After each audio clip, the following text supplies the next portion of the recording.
Johnson? Oui, monsieur? Quelles sont les nouvelles dans le monde? Le nouveau gouvernement colombien souhaite renégocier leurs accords commerciaux avec nous. De quelle manière? Ils veulent plus d'argent. Je refuse. Bombardez-les, Johnson. Très bien, monsieur. Johnson? Oui, monsieur? Non, l'autre Johnson. Oui, monsieur? Autre chose? Haïti nous demande de leur envoyer de l'aide suite au tremblement de terre qu'ils ont subi. C'est Haïti ou Tahiti qui nous appartient? C'est Hawaï qui nous appartient, monsieur.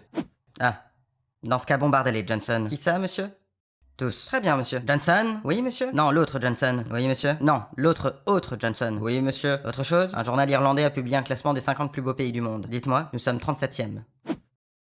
Bombardez-les, Johnson. Très bien, monsieur. Monsieur le Président, si vous le permettez, j'aimerais proposer une autre solution. Vous êtes qui, vous? Johnson, monsieur. Très bien, je vous écoute, Johnson. Ne serait-il pas préférable de montrer notre supériorité au monde à travers une compétition sportive plutôt que par des bombardements? Ça coûte moins cher.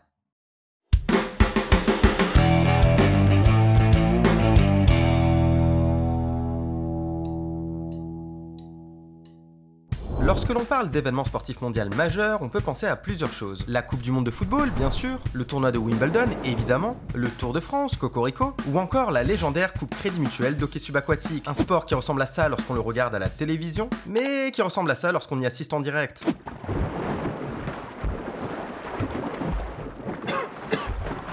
Maintenant, imaginons qu'on prenne un peu de ça, pas de ça, mais de plein d'autres trucs, qu'on les mélange, qu'on rajoute un peu d'assaisonnement, un peu de crème fraîche, et énormément de beurre, qu'on enfourne ça au four pendant plusieurs siècles à 220 degrés, et qu'on vous offre finalement une toute petite part seulement une fois tous les 4 ans. Et bien ça donne ça.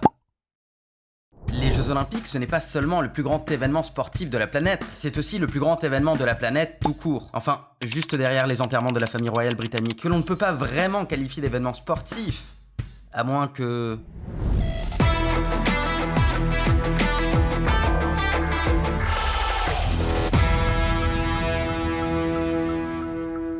Eh bien, bonsoir à tous et à tous, bienvenue pour suivre avec nous un événement que l'on attend avec impatience depuis plusieurs années maintenant. Un grand moment de sport en perspective, n'est-ce pas Christophe? Ah, tout à fait Thierry, on en profite d'ailleurs pour saluer la famille royale, tous nos téléspectateurs ainsi que Jean-Marie Le Pen qui remporte donc son duel à distance avec la reine Elisabeth numéro 2. Pardonnez-moi Christophe, je vous coupe, mais il semblerait que l'enterrement vient tout juste de démarrer avec un superbe départ du cercueil de la reine Elisabeth numéro 2 qui file tout droit en direction du caveau royal. Oui Thierry, vous faites bien de le signaler, un superbe départ effectivement, notamment grâce à ce cercueil en acajou massif qui permet, vous le savez tous, un aérodynamisme pour le moins dynamique. Pardonnez-moi Christophe, je vous coupe car nous retrouvons tout de suite notre consultant sur place, Laurent Donnet.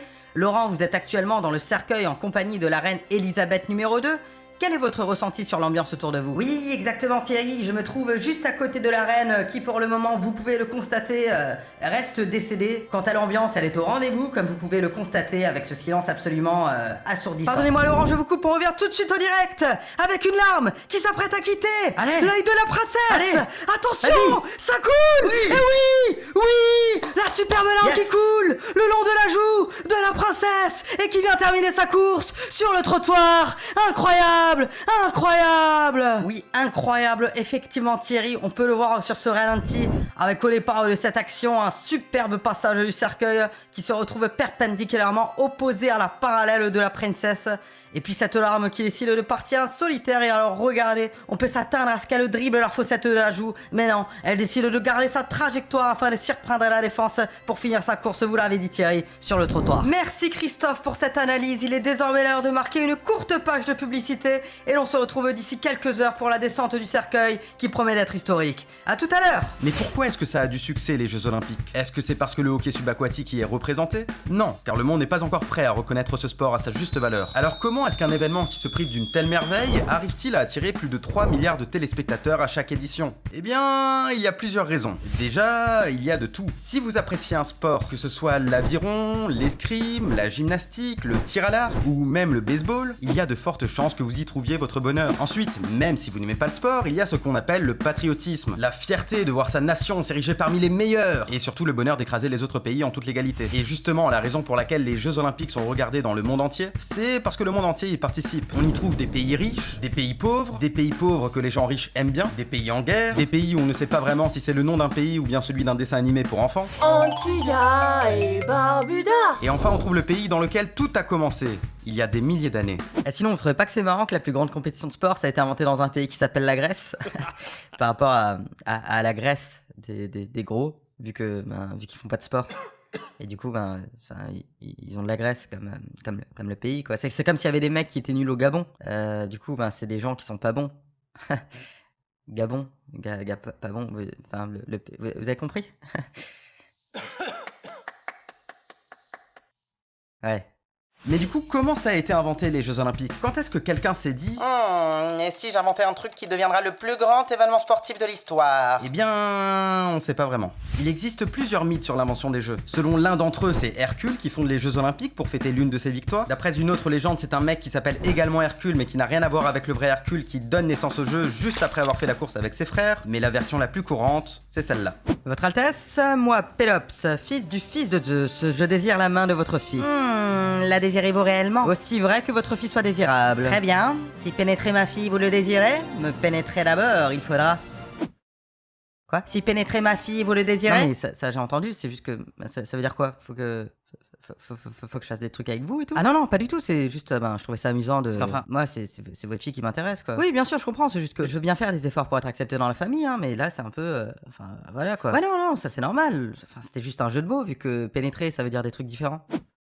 C'était pour la blague, quoi. D'accord, par rapport au sexe. J'ai compris. Et s'il y a tout ce qui est meurtre et tout. Enfin, je vous demande pas de me pénétrer de la même manière que ma fille, quoi. Non, ouais, je vois, hein, c'est juste un peu... marrant, bizarre. Ah, mais du coup, je dois vous tuer pour épouser votre fille? En vrai, non, pas vraiment. Faut juste que vous gagniez une course de char contre moi. Mais alors, pourquoi vous avez parlé de pénétration? Oui, c'est justement, ça je vous ai dit, c'est par rapport au jeu de mots avec le...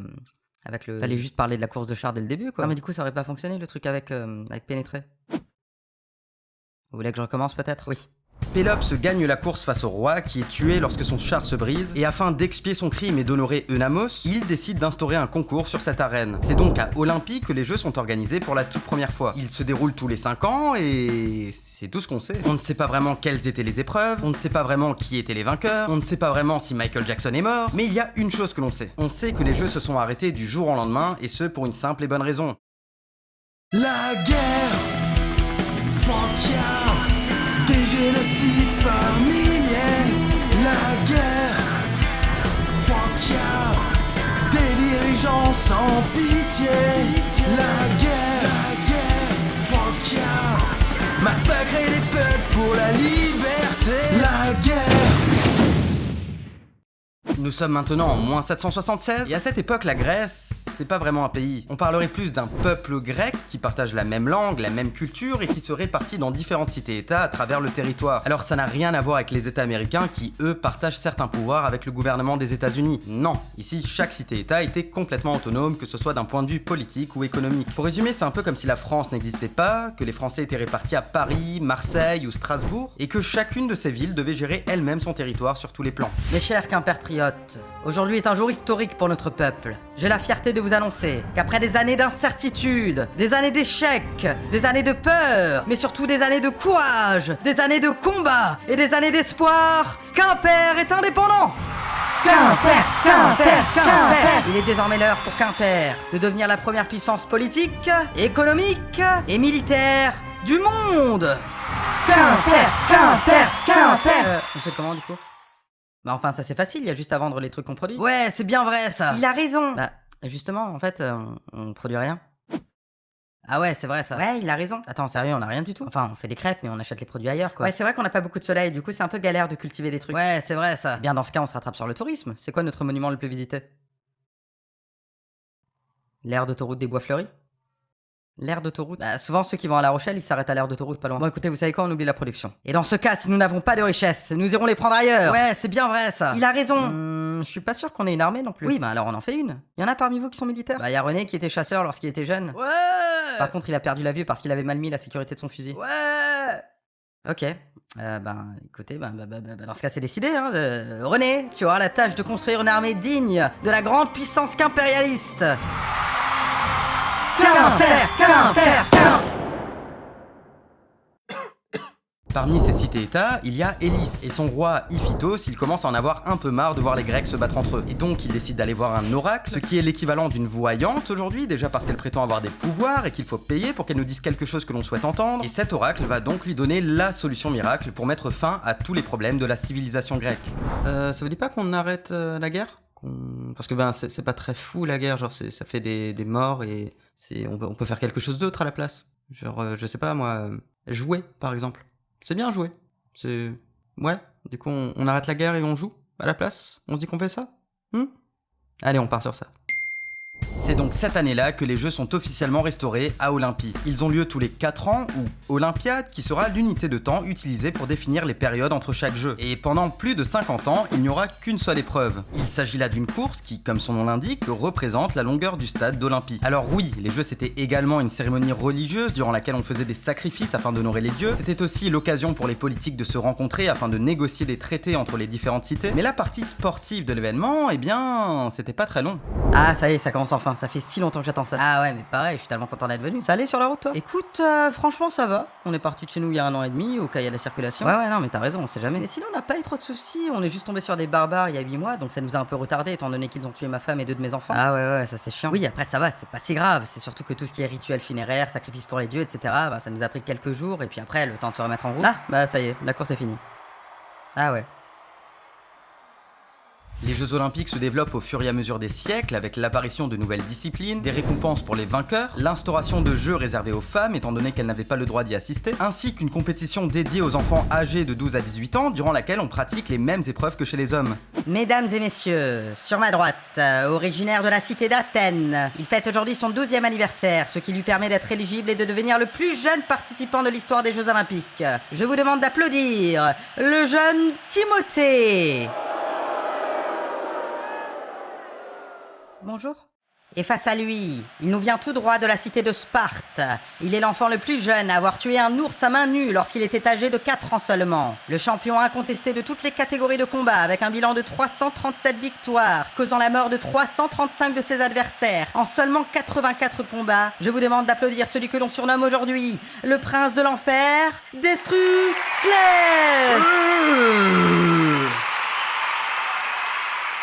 Vous êtes prêts? Combattez!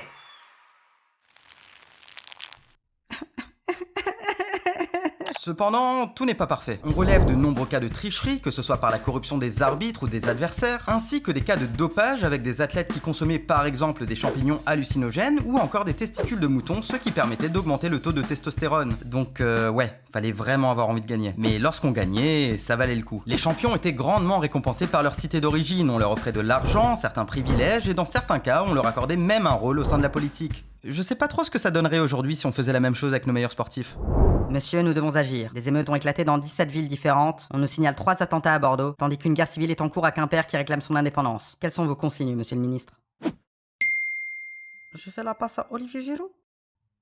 Le prestige d'Olympie ne lui permet cependant pas d'échapper à la guerre. La cité se fait régulièrement piller par les ennemis d'Hélice et tombe finalement sous le contrôle de la République romaine en moins 146. Dans un premier temps, les Romains participent à chaque Olympiade et la vie semble suivre son cours jusqu'à l'an 394. La République romaine est désormais un empire et ses croyances traditionnelles disparaissent petit à petit pour laisser leur place à une toute nouvelle religion. Et ça, c'est pas rien. On parle là d'un territoire gigantesque qui avait sous son autorité un grand nombre de peuples aux cultures variées et ces peuples-là, il fallait les unir pour garantir une certaine stabilité. Pour l'empereur Théodose, la réponse était simple. Imposer le christianisme en éliminant les pratiques païennes à travers l'Empire. C'est une religion qui a donné naissance aux Jeux Olympiques, et c'est donc une autre qui y mettra fin après 1000 ans d'existence. Et pendant plusieurs siècles,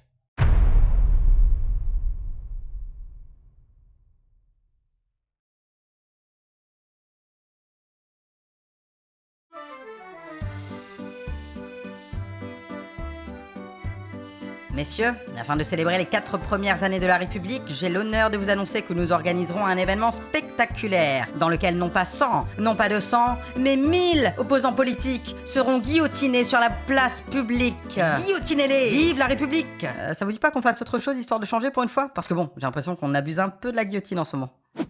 Est-ce que tu t'opposes à la démocratie? Guillotinez-le! Vive la démocratie! Non, mais pas du tout, j'adore la démocratie. C'est juste qu'on peut varier, sinon on risque un peu de se lasser et ce serait dommage. Par exemple, à l'époque en Grèce, ils organisaient des Jeux Olympiques pour s'amuser. Vous voulez pas qu'on essaye de faire ça et puis ceux qui gagnent, on leur offre un petit truc? Quoi comme truc? Je sais pas, ça peut être n'importe quoi. Toutes nos félicitations pour avoir remporté la toute première Olympiade de la République. Voici ta récompense.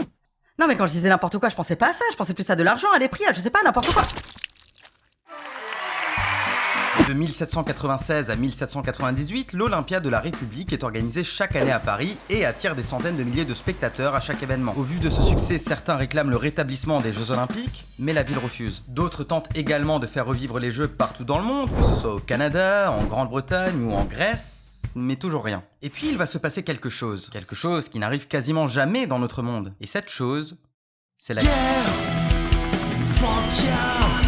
En 1871, la France perd la guerre face aux Allemands, ce qui conduit à plusieurs choses. Déjà, c'est la fin du Second Empire, ensuite on perd l'Alsace et la Moselle, et enfin il y a quelques personnes qui commencent à se dire que ce serait pas si mal si le sport était obligatoire à l'école. Déjà pour la santé physique, pour la santé mentale, et accessoirement pour former des soldats qui pourront se venger de l'Allemagne afin de reconquérir l'Alsace un jour ou l'autre. Et peut-être la Moselle aussi, mais bon, ça c'est pas une priorité. Parmi ces militants du sport, il y a Pierre de Coubertin, l'homme à l'origine de la célèbre phrase « L'important ce n'est pas de gagner, mais de participer ». Et ce monsieur, il aime vraiment le sport. Il crée des comités sportifs, il crée des revues sportives, il crée des compétitions sportives entre les écoles, et il arbitre même la finale du tout premier championnat de France de rugby, à l'issue duquel le vainqueur remporte le bouclier de Brennus qu'il a lui-même dessiné. Donc ouais, quand il fait quelque chose, il le fait pas à moitié. Bon, du coup, le sport que je veux créer, ça s'appellera le tennis de table. C'est comme du tennis, sauf que ça joue sur une table, et à la place, on a des petites raquettes et une petite balle. Vous pensez pouvoir me construire ça? En fait, c'est bon, je m'en occupe, ramenez-moi juste une scie et un peu de bois. Vous allez plutôt écrire au ministère des Sports à la place. En fait, non, c'est bon, je vais le faire moi, ramenez-moi juste un stylo et du papier. En fait, non, c'est pas la peine, j'aurai du bois, donc je fabriquerai le papier moi-même. Et maintenant qu'on en parle, on oublie le ministère. Je vais créer mon propre gouvernement à la place. Ok, bon, bah tout le monde a très bien travaillé aujourd'hui. On se voit demain.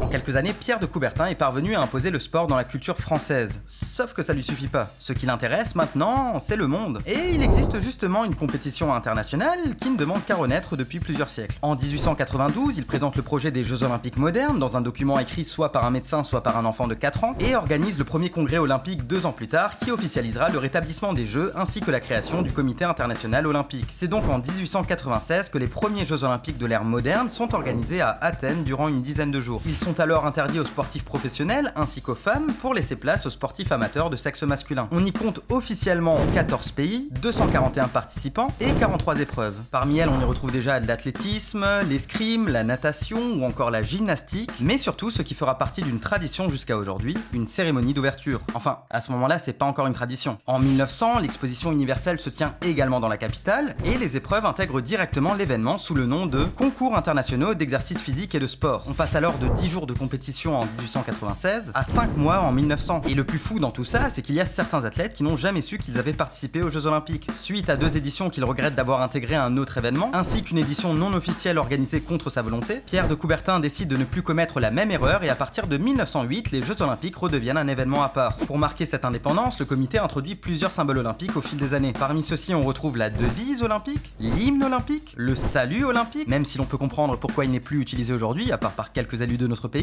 ou encore le drapeau olympique sur lequel figurent 5 anneaux qui correspondent chacun à un continent.